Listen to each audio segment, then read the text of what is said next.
gnova. Si cantarem anche per italiano, perché vi detto che in già cantava, quindi non è piaciuto. È importante come che vi si predetta alle secche si dice, anche ovviamente con c'è lenga, ma non come, perché si può dire tanti di che monadi senza parfurlan. E chi sta vestito per italiano, ballata per un morto, fra parentesi, in ritardo.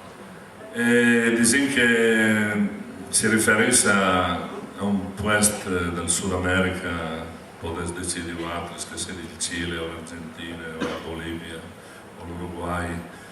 Là che c'aveva per 3 anni che è stata la dittatura, troppe gente che sta padre, tante gente che è sparita, non si sa più nulla, tanti mari che hanno aiutato, qui sono loro fasolesi, una generazione intera brusata.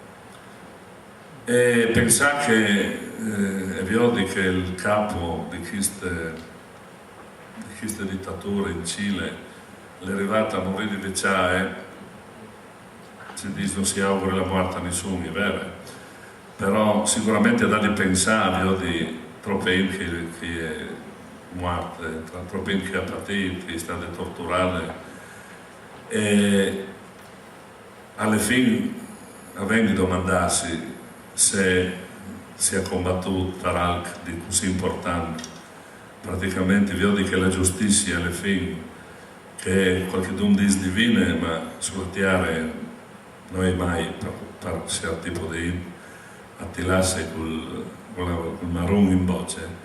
E allora vi dedicate queste canzoni a tutte queste gente del Sud America e al suo Abruzzi. Che commossa anche però, in tutti i sensi.